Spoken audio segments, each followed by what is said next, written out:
সম্মানিত হাজিরিন, এ পর্যায়ে কোরআন ও হাদিস থেকে মূল্যবান আলোচনা পেশ করবেন আপনাদের এলাকারই কৃতি সন্তান হাফেজ মৌলানা ইসমাইল সিরাজি। হাফেজ মৌলানা ইসমাইল সিরাজি হজরতকে মূল্যবান তকরির পেশ করার জন্য বিনীতভাবে অনুরোধ করছি। আসসালামু আলাইকুম ওয়া রাহমাতুল্লাহি ওয়া বারাকাতুহু। আলহামদুলিল্লাহি ওয়া কাফা ওয়া সালামুন আলা ইবাদিহিল্লাযীনা ইসতাফা। أما بعد فأعوذ بالله من الشيطان الرجيم. بسم الله الرحمن الرحيم. قل يا عبادي الذين أسرفوا على أنفسهم لا تقنطوا من رحمة الله إن الله يغفر الذنوب جميعا إنه هو الغفور الرحيم. قال النبي صلى الله عليه وسلم لا طاعة لمخلوق في معصية الخالق أو كما قال عليه الصلاة والسلام.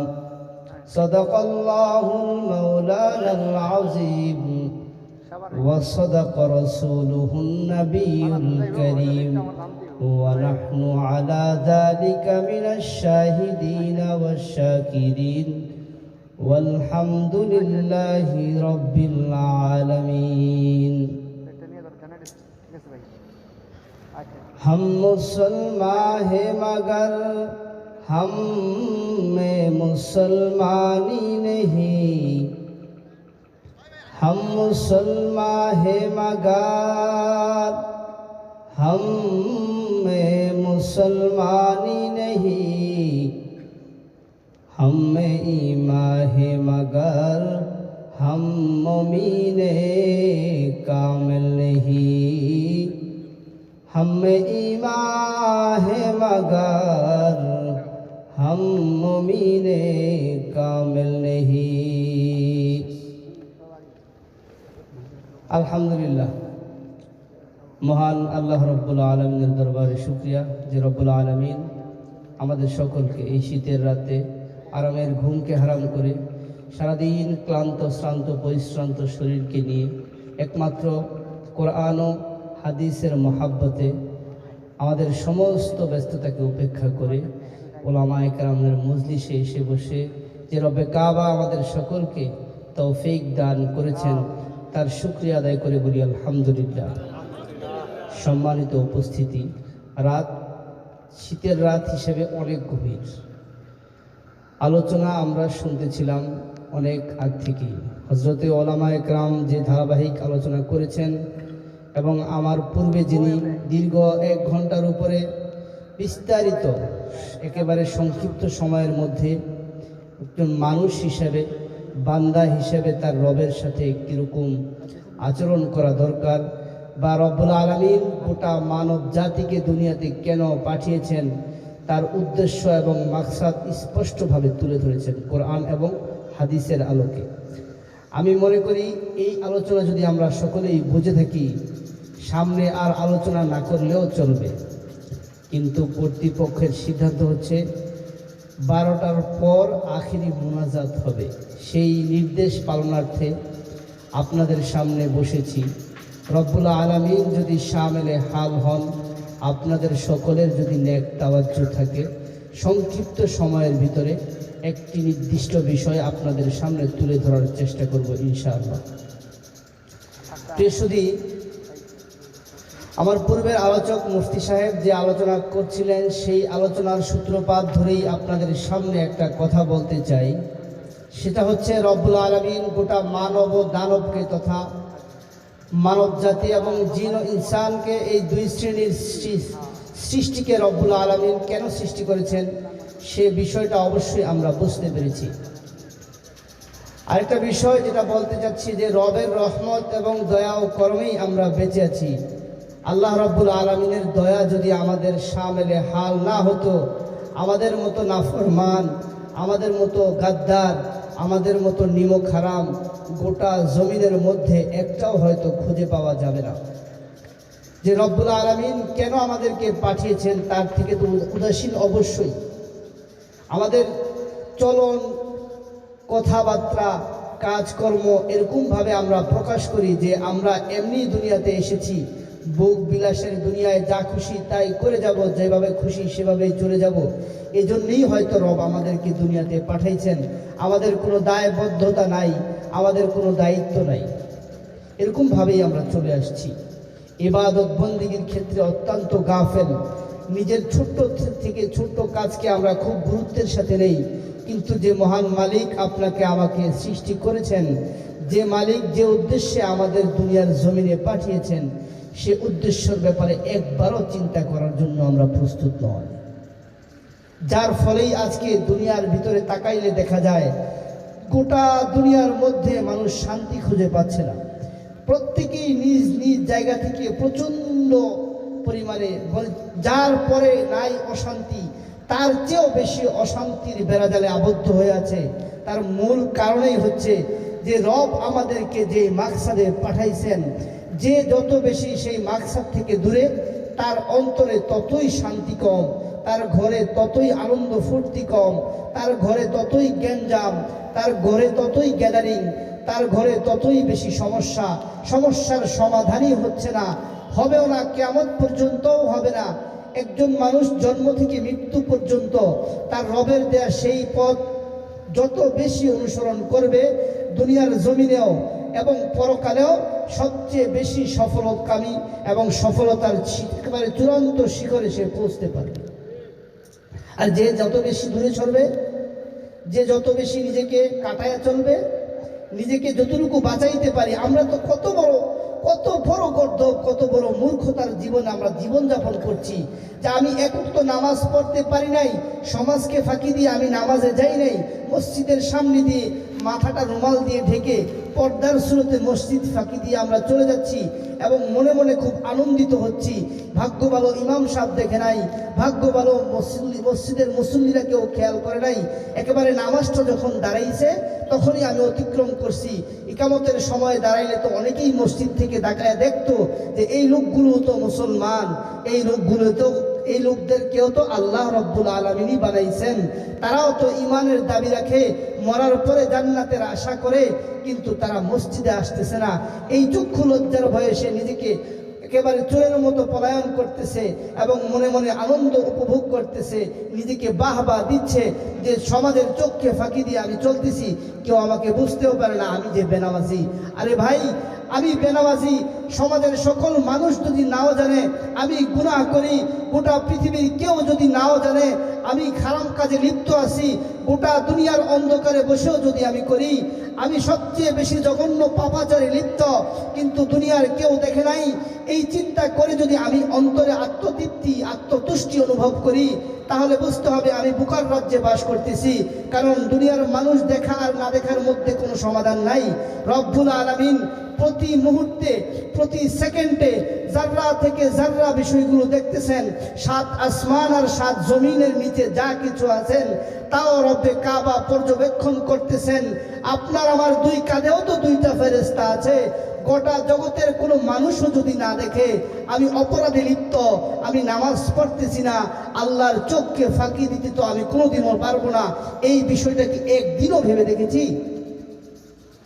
এই কথাটুকু বলার উদ্দেশ্য হচ্ছে যে আমরা যে পরিমাণ নাফরমানির দিকে প্রতিযোগিতা দিয়ে দৌড় দিচ্ছি, সে একটা গুনাহ করতেছে, আমাদের ভাবচক্কর ভাবসাব মনে হচ্ছে এমন, সে একটা গুনাহ করছে, তাহলে আমি তাকে 2টা গুনাহ করে আমি তাকে পিছনে ফেলায় দিব, আমি সমাজের মুখে খুব নামি দামি লোক হব, এরকম জঘন্য একটি পাপাচারে আমাদের সমাজ আজ দৌড়াচ্ছে, যার ফলে সমাজের মধ্যে কোনো শান্তি নাই।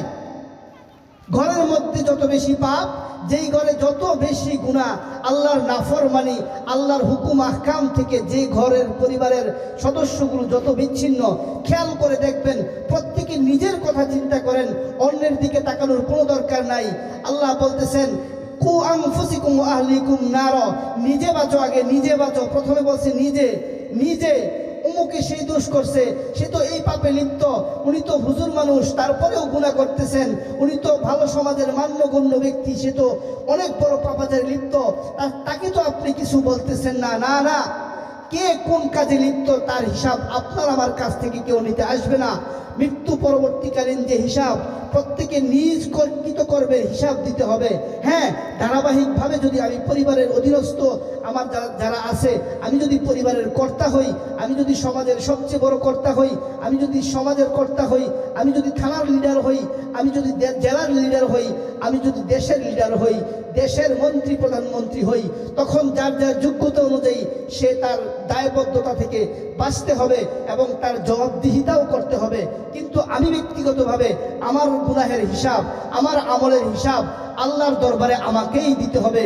গোটা জগৎবাসী একদিকে চলে যাক, কোরআন সুন্নাহর জিন্দেগি পড়াশোনা করে সঠিকটা জেনে হযরতে ওলামায়ে কেরামদের কাছে গিয়ে গিয়ে যেমনিভাবে আমরা দুনিয়ার সামান্য একটা কাজ শেখার জন্য কত সময় ব্যয় করি, দিনকে দিন আমরা না খেয়ে কাজ করতে থাকি, রাতকে রাত পার করে দেই একটা নতুন কাজ শেখার জন্য। কিন্তু কোরআন শেখার জন্য হুজুর বলে গেলেন যে কোরআন শেখার জন্য জিনিসটা আমাদের মাথায় আসে না। আমরা অপশনাল রেখে দিয়েছি যে আমাদের জগতের সকল কাজ শেষ হওয়ার পরে যদি সামান্য একটু সময় থাকে তাহলে আমি নামাজ পড়ে নিব।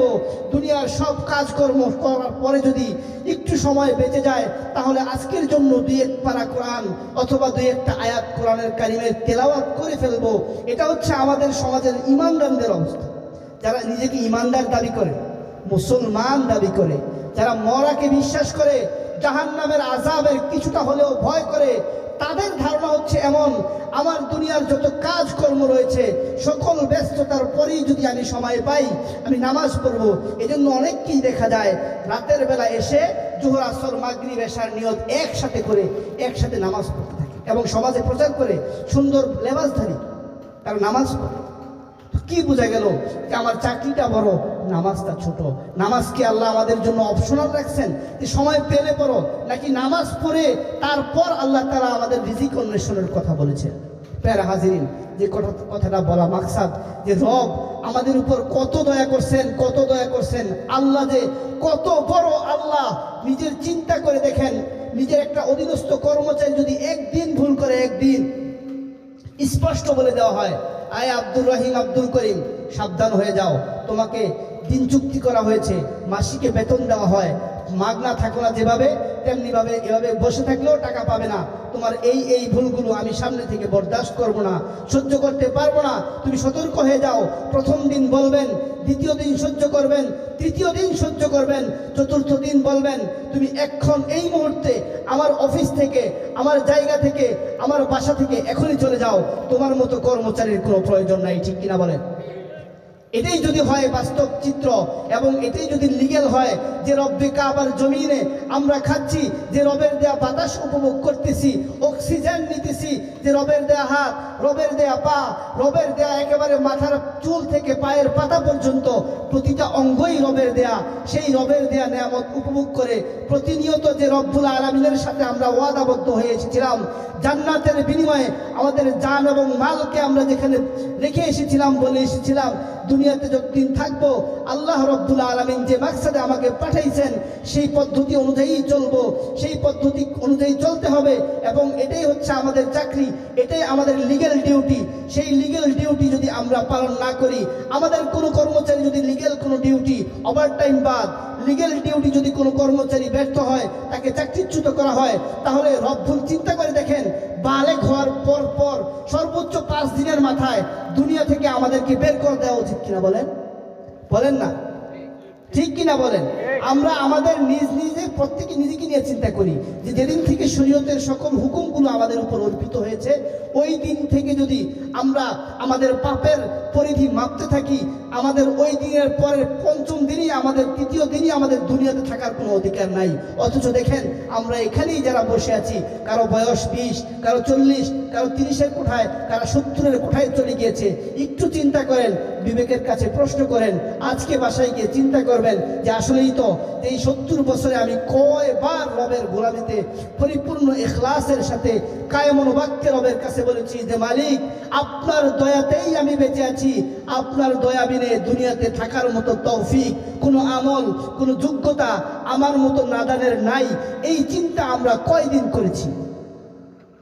আমরা একদিনও হয়তোবা করি নাই, কিন্তু প্রতিদিনই চিন্তা করতেছি আমার একটা ফ্ল্যাট আছে, 2টা বুকিং দেওয়ার প্ল্যানিং চলতেছে অনেক আগ থেকেই, একটা রিক্সা আছে, এই রিক্সাটা আমি ভাড়াই চালাইতেছি।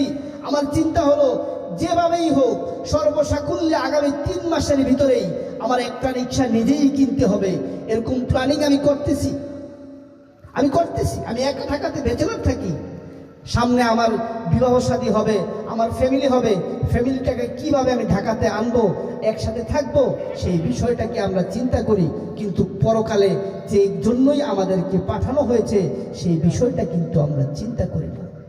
প্যারা হাজিরিন, একটু চিন্তা করুন, এই ছোট্ট মজলিস একেবারে ঘরোয়া, কিন্তু আজকে আমরা 4, 5, 10, 20 জন যারাই আছি না কেন, যারাই আছি আজকে অন্তত এতটুকু প্রতিজ্ঞাবদ্ধ হয়ে যাই এবং এই মাহফিলকে সফল করার জন্য অন্তত এই প্রতিজ্ঞা করি, আল্লাহ যতদিন জ্ঞান সজ্ঞানে রাখবেন, অজ্ঞান না হব, পাগল না হব, অন্তত নিজ ইচ্ছায় আল্লাহর কোনো বিধানকে, আল্লাহর কোনো হুকুমকে লঙ্ঘন করব না, 5 ওয়াক্ত নামাজ পড়ব। তাহলেই তো আমরা আল্লাহর গোলামের নামে যে পরিচয় দিতে পারি। হাউজে কাউসারের পানি যে নবীর কাছে আমরা চাবো, সেই মুখ কি আমাদের আছে কিনা চিন্তা করা দরকার।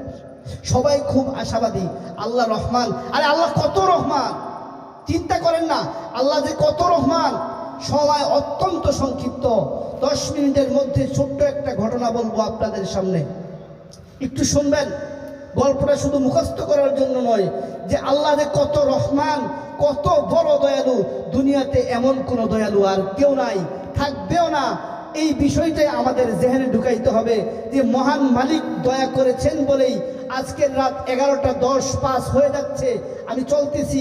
আজকের দিনের যদি হিসাব নিতে দেই বা আমরা নিজেকে নিজে আত্মসমালোচনা করি, আজকে কতগুলা গুনাহ আমরা করেছি তার হিসাব দিয়ে আমরা চলতে পারবো না।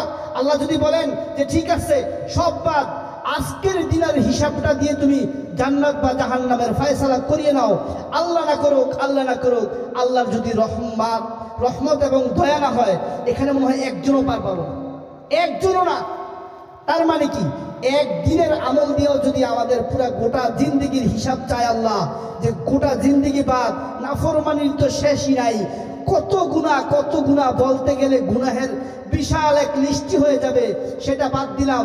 বান্দা শোনো, আজকের দিনটার হিসাব দিয়ে তুমি জান্নাতে চলে যাও।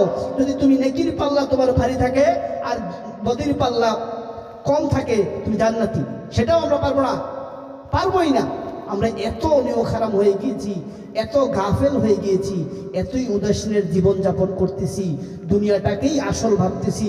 মরতে যে হবে, পাশের মাইকে প্রায় প্রতিদিনই আওয়াজ আসতেছে, ইন্না লিল্লাহি ওয়া ইন্না ইলাইহি রাজিউন।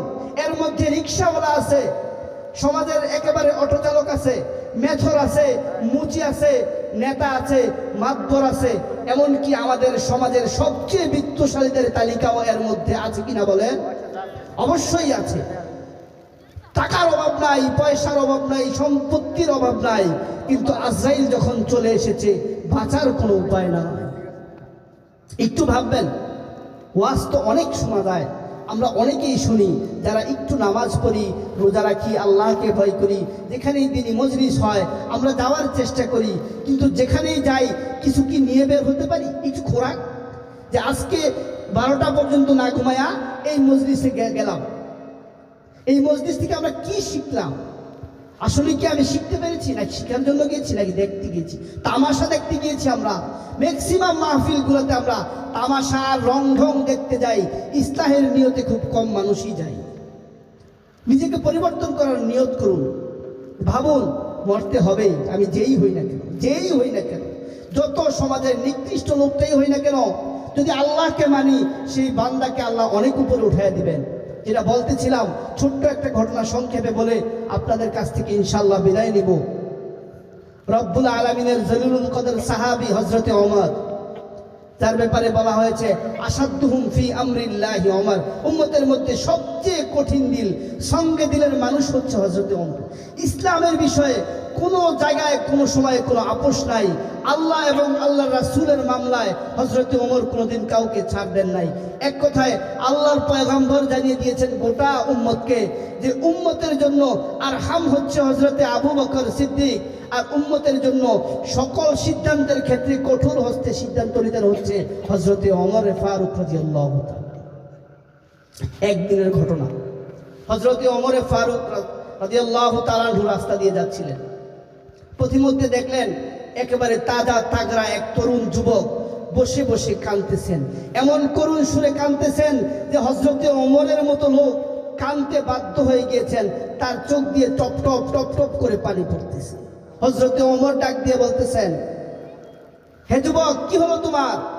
তোমার শরীরের শক্তি দেখে তো মনে হচ্ছে স্বাভাবিক কোনো কারণে তুমি কাঁদতেছো না, কেন কাঁদতেছো? ওয়াই, কেন?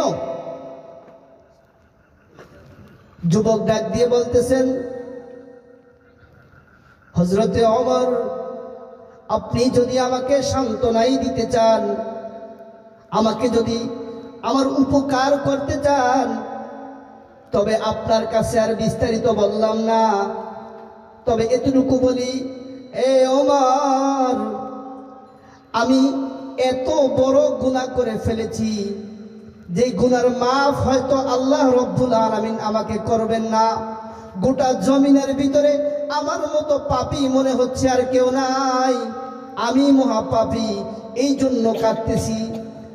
আমি যখন অপরাধ করেছি তখন আমি বুঝতে পারি নাই, শয়তানের ধোঁকায় পড়ে নফসের খাহেসাত পূরণ করার জন্য আমি আমার পাপাচারে লিপ্ত হয়ে গিয়েছিলাম। ঠিক কিছুক্ষণ পরে আমার কবরের ভয় ভিতরে কাজ করতেছে, আমার আর কিছু ভালো লাগতেছে না, এই জন্য আমি কাঁদতেছি। আল্লাহ রব্বুল আলামিন কি আমাকে ক্ষমা করবেন কিনা? হযরতে ওমর বলতেছেন, যুবক, এমন কি অপরাধ করে ফেলেছ যে অপরাধের কোনো মাফ নাই, যে অপরাধ রব্বুল আলামিন মাফ করবেন না, এমন কোনো অপরাধ তো দুনিয়াতেও নাই। যুবক বলতেছেন, ওমর, তোমার সাথে আমি সময় নষ্ট করতে রাজি না।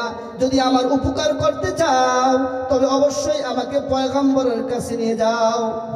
বলতেছে, চলো, কোনো সমস্যা নাই, পয়গম্বরের কাছেই চলো। হযরতে ওমর পয়গম্বরের রুমের কাছে গিয়ে সালাম দিলেন, আসসালামু আলাইকুম ইয়া রাসূলুল্লাহ। সালামের মধ্যে আল্লাহর পয়গম্বর বুঝতে পেরেছেন ওমর কান্না কান্না সরে সালাম দিয়েছেন। পয়গম্বর আশ্চর্য হয়ে ডাক দিলেন, ইয়া ওমর, কেন তুমি কাঁদতেছো? কোন জিনিস তোমাকে কাঁদায়? কেন তুমি কাঁদো? এবার ওমর ডাক দিয়ে বলতেছেন, পয়গম্বর, আপনার কাছে এমন এক যুবককে নিয়ে এসেছি যে এমন গুনাহ নাকি করেছে, গোটা জগতে নাকি আর কেউ এত জঘন্য কোনো অপরাধ করে নাই। সেই যুবকের কান্না দেখে আমি ওমর কান্না থামাইতে পারি নাই। আল্লাহর দরবারে সুপারিশ করে তার গুনাহ থেকে যেন মাফ পেয়ে যায়, এই জন্য আপনার দরবারে এনেছি। ও পয়গম্বর, তার অপরাধের কথা শুনে আপনি আল্লাহর কাছে দোয়া করে তার তওবা যেন কবুল হয়, এই জন্য দোয়া করেন। এবার পয়গম্বর বলতেছে, যুবককে নিয়ে আসো। যুবক কান্না কান্না সুরে আল্লাহর পয়গম্বরের দরবারে হাজির হয়ে সালাম দিলেন। সালামের পরে পয়গম্বর জিজ্ঞাসা করতেছেন, যুবক, কি এমন অপরাধ করে ফেলেছ যে অপরাধ তোমাকে আল্লাহ মাফ করতে পারবেন না? তুমি কি শিরকের মতো জঘন্য গুনাহ করে ফেলেছ নাকি? যুবক ডাক দিয়ে বলতেছেন, না পয়গম্বর, শিরকের চেয়েও জঘন্য গুনাহে লিপ্ত আমি হয়ে গিয়েছি। পয়গম্বর বলতেছেন, তুমি কি মানুষ হত্যা করেছ? যুবক বলে, না না, এর চেয়েও বেশি মারাত্মক গুনাহ করে বসেছি। পয়গম্বর বলতেছেন, আর প্রশ্ন নয়, তুমি তোমার ঘটনা বিস্তারিত বলো। যুবক ডাক দিয়ে বলতেছেন, অনেকক্ষণ পর্যন্ত কোনো কথাই বলতে পারতেছিলেন না, কাঁদতে কাঁদতে যুবক একেবারে অস্থির হয়ে যাচ্ছিলেন। এমন সময় পয়গম্বর বললেন, তুমি যদি তোমার ঘটনার কথা নাই বলো, আমি আল্লাহর কাছে কিভাবে বলবো? যুবক এবার শান্ত হয়ে বলতেছেন, পয়গম্বর, আমি এত বড় অপরাধী, আমি পেশায় একজন চোর, সাধারণ কোনো চোর না, স্বাভাবিক কোনো চোর না, আমি হলাম কাফন চোর। কাফন চুরি করে করে আমি আমার জীবিকা নির্বাহ করতাম। অর্থাৎ এলাকার মধ্যে যদি কোনো মানুষ মারা যাইত, রাতের গভীরে তার আত্মীয় স্বজনের চোখকে ফাঁকি দিয়ে সেই কবরস্থানে যাইতাম এবং সেই লোকের শরীর থেকে কাফনের কাপড়গুলো সরিয়ে বাজারে বিক্রি করে আমি আমার জীবিকা নির্বাহ করতাম। এমন জঘন্য কাজে আমি লিপ্ত ছিলাম। ও পয়গম্বর, এটা তো জঘন্য অপরাধ মনে করতাম না, যদিও এটা অনেক বড় জঘন্য অপরাধ, তারপরেও আমি এটা থেকে ফিরতাম না। একদিনের ঘটনা বলি পয়গম্বর, একদিন আমার চিরাচরিত নিয়ম অনুযায়ী আমি প্রত্যেকে কবরস্থানে ঘুরতাম কোন জায়গায় নতুন লাশ দাফন করা হয়। এক পর্যায়ে একদিন সংবাদ পেলাম আমার এলাকা থেকে একটু দূরে একটা এলাকায় একটা মেয়ের লাশ দাফন করা হয়েছে। ও পয়গম্বর, গভীর রাতে তার আত্মীয় স্বজনের চোখকে ফাঁকি দিয়ে আমি সেই লাশের কাফনগুলো চুরি করার জন্য চলে গেলাম। আমি আমার নিয়ম অনুযায়ী একে একে ওই মেয়ের শরীর থেকে পাঁচটি কাফনের কাপড় নিয়ে আসলাম। কাফনের কাপড়গুলো ভাঁজ করে যখন আমি আমার গন্তব্যের দিকে রওনা হলাম, শয়তান আমার মনে প্ররোচনা দিল, এ যুবক, তুমি কি জানো না তোমার সামনে যে লাশটি পড়ে আছে এটা কোনো স্বাভাবিক লাশ নয়। গোটা এলাকার মধ্যে সবচেয়ে সুন্দরী, সবচেয়ে যুবতী নারীর লাশ তোমার সামনে পড়ে আছে। যুবক রে, তোর ভিতরে কি যৌবনের চাহিদা নাই? মনের খাহেসাত কি তোর ভিতরে নাই? গোটা চারদিকে অন্ধকার, কোনো মানুষ নাই, কেউ তোকে দেখবে না, তোর কি মনে চায় না মনের তামান্না পূরণ করতে? ও পয়গম্বর, শয়তানের এই ধোঁকায় আমি পড়ে গেলাম এবং আমার মনের চাহাত ওই মেয়ের সাথে আমি পূরণ করে বসলাম। কিন্তু পয়গম্বর, যখন আমি আমার গুনাহ থেকে ফারেক হয়ে আমার গন্তব্যের দিকে ছুটলাম, তখন ওই মেয়ে কেমন জানি অদৃশ্য কণ্ঠে বলতেছে, যুবক রে, তোর কি খোদার ভয় নাই? আল্লাহকে তুমি কি ডরাও না? আমি যুবতী যতদিন জীবিত ছিলাম আমার ইজ্জত নিয়ে কেউ ছিনিমিনি খেলতে পারে নাই। ও যুবক, তুই কেন আমাকে অপবিত্র করলি? আল্লাহর আদালতে আমি কোন মুখ নিয়ে দাঁড়াবো? কিভাবে দাঁড়াবো আমি আমার জীবদ্দশায় তো আমি কোনোদিন গুনাহ করি নাই, জেনার গুনাহে লিপ্ত হই নাই, কিন্তু আমার শরীর আজকে নিস্তেজ বলে, আমার শক্তি কোনো নাই বলে, আমার মৃত দেহ বলে তুমি তোমার যৌবনকে কাজে লাগিয়ে নিজের জীবনকে তো ধ্বংস করলাই। কিন্তু কঠিন কিয়ামতের ময়দানে আমি আল্লাহর কাছে কোন মুখ নিয়ে দাঁড়াবো? পয়গম্বর, এই কথাটা যখন আমার কানে আসলো তখন থেকে আমার মনে ধাক্কা লাগলো, আসলেই তো হায় রে, আমি কত বড় নাফরমান, কত বড় জঘন্য লোক। একজন মৃত মেয়ের সাথে জোরপূর্বক আমার মনের খাহেসাত পূরণ করলাম। আমার আজকে ক্ষমতা শক্তি আছে বলে এত বড় নাফরমানিতে লিপ্ত হইলাম। হয়তো ইতিহাসের পাতায় আমার আগে কেউ এমন জঘন্য কাজ করে নাই। যুবক পেরেশান হয়ে গেছে। ও পয়গম্বর, এজন্যই তো আপনার দরবারে এসেছি। এই কথা শুনে পয়গম্বর শুধু এতটুকুই বলেছেন, হ্যাঁ হ্যাঁ যুবক, তোমার অপরাধটা তো বড়ই মারাত্মক। শুধু এতটুকু শব্দ উচ্চারণ করার সাথে সাথে যুবক বুঝতে পেরেছে এখানে আর থাকা যাবে না। পয়গম্বর যদি মুখ ফসকায় অথবা কোনো কারণেও বলে ফেলে যে আল্লাহ আমার বিরুদ্ধে কোনো আল্লাহর কাছে মুনাজাত করে বসে, কোনোদিনও আর আমি আল্লাহর কাছে মাপ পাবো না। কারণ পয়গম্বরদের দোয়া মুস্তাজাবুদ দাওয়া, তাদের দোয়া সাথে সাথে আল্লাহ কবুল করেন। এই কথা বলার সাথে সাথে ওই যুবক পয়গম্বরের দরবার থেকে দৌড়াতে দৌড়াতে মক্কা মদিনার সবচেয়ে উঁচু পাহাড়ের চূড়ায় উঠে আল্লাহর কাছে কাঁদতেছেন। এভাবে কাঁদতে কাঁদতে 40 দিন পর্যন্ত কেটে যায়। যুবকের কোনো খবর পয়গম্বর নেয় না, আর যুবক সেই জায়গা থেকেও নেমে আসে না। 40 দিন পরে আল্লাহর পয়গম্বরের কাছে হযরতে জিব্রাইলকে আল্লাহ তাআলা পাঠাইছেন। হযরতে জিব্রাইল আল্লাহর পয়গম্বরকে সালাম দিয়ে বলতেছেন, পয়গম্বর, আল্লাহ তাআলা আমাকে পাঠাইছেন, আপনাকে 3টে প্রশ্ন করার জন্য পাঠাইছেন। পয়গম্বর বলতেছেন, কি প্রশ্ন? এ জিবরাইল, আল্লাহ তাআলা হচ্ছেন আলিমুল গায়ব, সকল কিছুর সব সময় আল্লাহ তাআলা জানেন, তারপরেও আল্লাহ কিসের জন্য প্রশ্ন করার জন্য পাঠাইছেন? এবার জিবরাইল বলতেছেন, 1 নম্বর প্রশ্ন আল্লাহ তাআলা আপনাকে করতে বলেছেন, ও পয়গম্বর, গোটা দুনিয়াতে, গোটা জগতের মধ্যে যত মাখলুকাত আছে, সেই মাখলুকাতকে কে সৃষ্টি করেছেন? আপনি না আল্লাহ? পয়গম্বর তো আশ্চর্য হয়ে গেলেন, হয়রান হয়ে গেলেন। এই জিবরাইল, আপনি এমন কি কথা বলতেছেন? এটা কোনো কথা হলো? গোটা দুনিয়াতে তো, গোটা জগতের মধ্যে যত মাখলুকাত আছে সব কিছু তো আল্লাহ সৃষ্টি করেছেন, এমনকি আমি মুহাম্মদকেও তো মহান আল্লাহ সৃষ্টি করেছে, আর কেউ করে নাই, করার ক্ষমতাও রাখে না। জিবরাইল বলতেছেন, 2 নম্বর প্রশ্ন আল্লাহর পক্ষ থেকে, গোটা জগতের যত মাখলুকাত আছে সেই মাখলুকাতের রিজিকের ফয়সালা কে করেন? আপনি না আল্লাহ? আর আল্লাহর পয়গম্বর বলতেছেন একই উত্তর, যে আমি মুহাম্মদকেও তো মহান আল্লাহ রিজিকের ফয়সালা দেন, এবং গোটা জগতের মধ্যে যত মাখলুকাত আছে সকল মাখলুকাতকেই একমাত্র আল্লাহ তাআলাই রিজিকের ব্যবস্থা করে দেন। জিবরাইল বলতেছেন, 3 নম্বর প্রশ্ন, এই দুনিয়ার মধ্যে যত মানব দানব আছে তাদের তওবা কবুল কি আপনি করেন নাকি মহান আল্লাহ করে? তখন আল্লাহর পয়গম্বর ডাক দিয়ে বলতেছেন, আয় জিবরাইল, গোটা জগতের সকল মাখলুকের তওবা তো মহান আল্লাহই কবুল করেন, এবং আমি মুহাম্মদ, নবী মুহাম্মদ হয়েছি আল্লাহর দয়ায়। 3 নম্বর প্রশ্নের উত্তরের পর এবার জিবরাইল বলতেছেন, পয়গম্বর, 40 দিন পূর্বে একজন যুবক আপনার দরবারে এসেছিল তওবা করার নিয়তে, আপনার কি মনে আছে কিনা? পয়গম্বর বলতেছে, হ্যাঁ মনে তো আছে।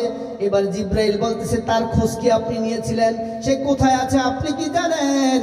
পয়গম্বর বলতেছে, না, সে কোথায় আছে তাও জানি না, তার খোঁজও আমি নেই নাই। এবার জিবরাইল বর্ণনা করতেছেন, পয়গম্বর শুনেন, ওই যুবক যখন আপনার দরবার থেকে চলে যায়, এই গোটা মক্কা মদিনার মধ্যে সবচেয়ে উঁচু পাহাড়ের মধ্যে চূড়ায় উঠে যুবক কাঁদতেছিল, কেঁদে কেঁদে বলতেছিল, আল্লাহ, ও আল্লাহ, আপনার দরবার থেকে তো নিরাশ হই নাই, গোটা দুনিয়ার যত মাখলুক আছে এমনকি আপনার পয়গম্বরের দরবারেও আমি ভয় পেয়ে গিয়েছি, এজন্য পয়গম্বরের দরবার ছেড়ে চলে এসেছি। আমি দুনিয়ার মধ্যে আমি সবচেয়ে উঁচুতে আসি, পাহাড়ের চূড়ায় আসি, এর উপরে তো উঠার কোনো সম্ভাবনা নাই, সম্ভব নাই, রাস্তা নাই। যদি থাকতো, ও আল্লাহ, আমি আপনার আরশ পর্যন্ত চলে আসতাম এবং এসে আপনার দরবারে ক্ষমা চাইতাম। আল্লাহ, দুনিয়ার সকল মাখলুক থেকে আমি সরে গিয়ে একমাত্র খালেক মালিক আল্লাহ আপনার ভরসায় তওবা করতেছি। ওই যুবক কাঁদতে কাঁদতে কাঁদতে কাঁদতে তার চোখের সকল পানিগুলো শেষ হয়ে গিয়েছে। আজকে গত কয়েকদিন ওই যুবকের চোখ দিয়ে রক্ত ঝরতেছে। এই রক্ত ঝরা দেখে পয়গম্বর মহান আল্লাহ রব্বুল আলামিন সহ্য করতে পারেন নাই। আল্লাহ তাআলা আমাকে আপনার দরবারে পাঠিয়েছেন, আপনার জলিলুল কদর সাহাবীদেরকে পাঠিয়ে সেই যুবককে ডেকে এনে বলে দেন, আল্লাহ তাআলা তার তওবা কবুল করে ফেলেছেন। প্যারে হাজরিন, আল্লাহ তাআলার দয়া এর চেয়ে আরো বেশি। এটা তো হচ্ছে একটা নমুনা মাত্র।